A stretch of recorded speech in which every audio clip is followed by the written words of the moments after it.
Mobil ini tiba-tiba berhenti saat hendak menabrak seorang wanita. Ternyata ada sesosok hantu yang menghalangi mobil itu. Wanita cantik ini bernama Rafi. Ia hidup bahagia bersama kedua orang tuanya, juga kedua adiknya. Tapi saat ulang tahunnya yang ke-21, semua kehidupan Rafi berubah. Diawali dengan kejadian yang mengerikan, di mana ibu dan kedua adiknya tewas terbunuh saat sedang tertidur. Hanya Rafi dan ayahnya yang berhasil selamat. Karena Rafi berada di rumah saat kejadian, ia kemudian dibawa oleh polisi dan dituduh sebagai tersangka. Saat Rafi menjalani sidang, ia didampingi seorang wanita yang bernama Dr. Karina yang menyatakan bahwa Rafi mengalami gangguan jiwa. Setelah mendengar itu, Rafi mengamuk. Ia menjerit histeris lalu tak sadarkan diri. Setelah kejadian itu, pengadilan kemudian memutuskan untuk membawa Rafi ke rumah rehabilitasi khusus tahanan. Di rumah sakit itu, Rafi bertemu dengan seorang pemuda yang bernama Edison. Dia adalah kepala rumah sakit yang dipercaya oleh pihak pengadilan untuk menangani masalah Rafi. Edison adalah seorang yang sangat sadis, namun ia adalah orang yang tegas. Rafi kemudian dibawa ke sebuah ruangan. Saat berada di rumah sakit, Rafi kerap didatangi oleh makhluk-makhluk halus. Sosok hantu anak kecil tiba-tiba muncul dan mengawasi Rafi yang sedang mandi. Makhluk itu muncul ingin membunuh Rafi. Tak ada satupun orang yang percaya kepadanya. Bahkan ayahnya sendiri saja menganggap Rafi benar-benar sudah gila. Begitu juga dengan Edison. Ketika mendengar apa yang dialami oleh Rafi, justru ia menganggap Rafi seorang psikopat karena telah membunuh ibu dan kedua adiknya. Bahkan Edison tak segan-segan mengintimidasi Rafi. Semua itu membuat Rafi tak nyaman. Rafi pun menyadari bahwa kini ia sendirian. Namun meski begitu, Dr. Karina sering mengunjungi Rafi di rumah sakit. Ia memberikan semangat kepada Rafi dan mencoba menenangkannya agar semua permasalahan itu cepat selesai. Selain itu, Rafi juga mempunyai seorang sahabat yang bernama Devi. Saat ini Devi sedang menuju ke rumah sakit. Namun saat sampai di rumah sakit, Edison sepertinya tidak menyukai kehadiran Devi. Ternyata Devi adalah satu-satunya teman Rafi yang percaya dengan semua ceritanya. Hal itu membuat Edison tak suka. Ia pun datang dengan membawa para petugas dan langsung mengusir Devi dari tempat itu. Lalu apa yang akan dilakukan Devi untuk menolong sahabatnya? Ketika mendengar suara rantai yang diseret, suasana di sekitar Rafi tiba-tiba menjadi gelap. Lalu muncullah sosok hantu wanita dengan kedua tangan yang diikat rantai, membawa pisau tajam. Seketika Rafi berlari dari tempat duduknya, yang dimana saat itu ia sedang sarapan pagi. Dalam bayangan Rafi, hantu itu terus mengejarnya. Saat Rafi berlari, tiba-tiba ada yang memegang kedua tangannya. Ternyata Rafi sedang ditahan oleh kedua petugas rumah sakit. Namun hal itu membuat Rafi tidak bisa bergerak, sehingga sosok hantu itu semakin dekat kepadanya.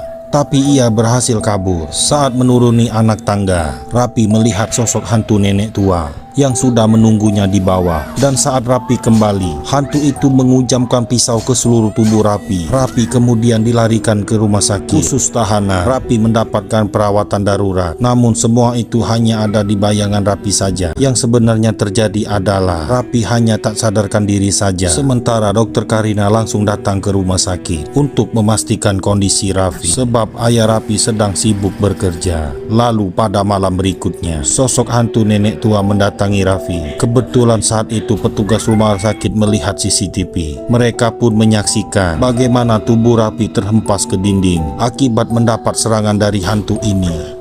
Tubuh wanita ini terempas ke dinding akibat mendapatkan serangan dari hantu nenek tua. Seorang petugas rumah sakit yang melihat itu langsung menghubungi atasannya. Mereka semua langsung memasuki kamar Rafi. Lalu demi keamanan Rafi, ia pun diikat di tempat tidur. Hingga pada suatu hari, Rafi memberontak karena ia melihat penampakan anak kecil. Namun karena seluruh tubuhnya diikat, Rafi tak bisa berbuat apa-apa. Hantu anak kecil itu semakin mendekat. Lalu kemudian ia menyerang Rafi dengan mencakar seluruh tubuhnya.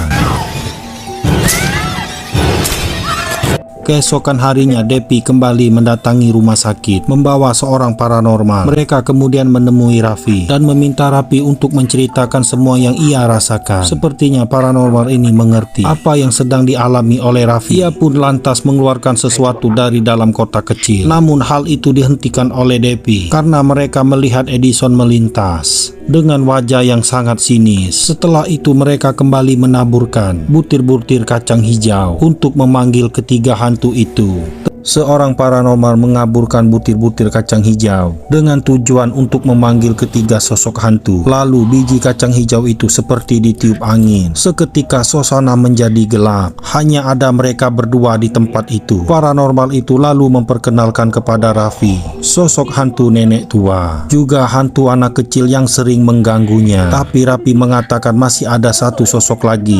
Lalu tak lama kemudian Raffi mendengar suara rantai yang diseret. Lalu dari sudut ruangan, sosok hantu wanita dengan kedua tangan dirantai serta membawa senjata tajam. Itulah sosok hantu yang paling kuat, bahkan bisa membunuh manusia. Sosok hantu itu tak suka dengan kehadiran paranormal. Ia pun memberikan serangan hingga membuat tubuh paranormal itu terpental, menghancurkan pintu kaca yang ada di rumah sakit. Mereka bergegas menolong paranormal itu. Paranormal itu berkata bahwa ada seseorang yang mengirimkan 3 makhluk itu untuk mengacaukan hidup Raffi dan keluarganya. Paranormal itu tak sanggup untuk menolong Raffi. Ia berpesan kepada Raffi bahwa hanya dirinya sendirilah yang bisa mengatasi itu semua dan melumpuhkan kekuatan parah makhluk jahat itu. Kelak Raffi akan mengetahui sendiri. Paranormal itu kemudian pergi. Seorang wanita dimasukkan ke dalam ruang isolasi. Di ruangan itu tampak kosong, tak ada satu benda apapun. Raffi hanya bisa duduk terdiam. Sementara itu sahabatnya Depi mencoba masuk ke dalam rumah dokter Karina. Tapi tak lama kemudian dokter Karina pulang ke rumah. Ia baru saja pulang bekerja. Depi lalu berlari untuk bersembunyi. Namun tanpa sengaja ia malah masuk ke dalam ruang bawah tanah dengan pintu yang kemudian tertutup sendiri. Di dalam ruangan itu ada lorong kecil. Depi menyelusuri lorong itu hingga ia menemukan satu ruangan di mana dalam ruangan itu seperti tempat ritual, dan anehnya hanya ada foto keluarga Raffi yang tertempel di dinding. Sementara di luar ruangan, Karina mendapat telepon dari ayah Raffi. Ia sangat senang kala itu,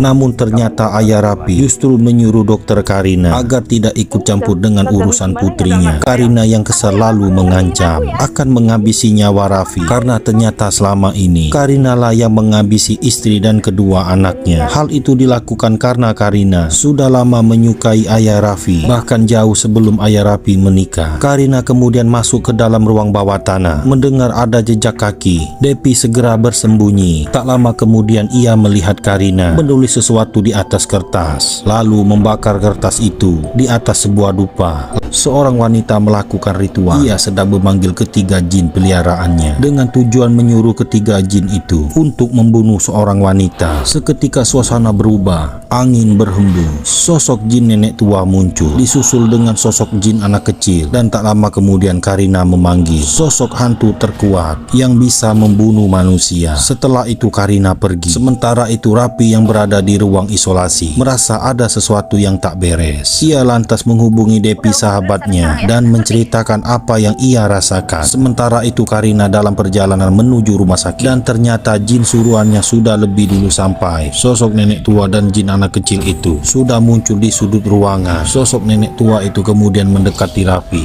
dan menghempaskan tubuhnya hingga melayang dan terhempas di dinding. Sementara Depi segera menghubungi ayah Raffi dan mengatakan bahwa Raffi dalam bahaya. Karina yang sampai di rumah sakit langsung menerobos masuk. Petugas rumah sakit segera menghubungi Edison. Saat Edison menghalangi Karina, dengan kasar Karina merebut kartu etiket lalu menusuk Edison hingga tepat mengenai lehernya. Wanita ini memanggil jin peliharaannya untuk membunuh seorang wanita yang ada di depannya. Makhluk itu langsung menusuk tubuh Raffi dengan menggunakan pisau, tepat mengenai bagian dadanya. Sementara Depi dan ayah Raffi baru saja sampai di rumah sakit. Mereka pun bergegas mencari ruang isolasi dan bertanya kepada seorang petugas rumah sakit. Di saat itulah Raffi berjanji akan memenuhi semua keinginan jin itu asalkan ia mau berpihak kepadanya. Seketika makhluk itu langsung menoleh kepada Karina. Ia kemudian berbalik menyerang Karina.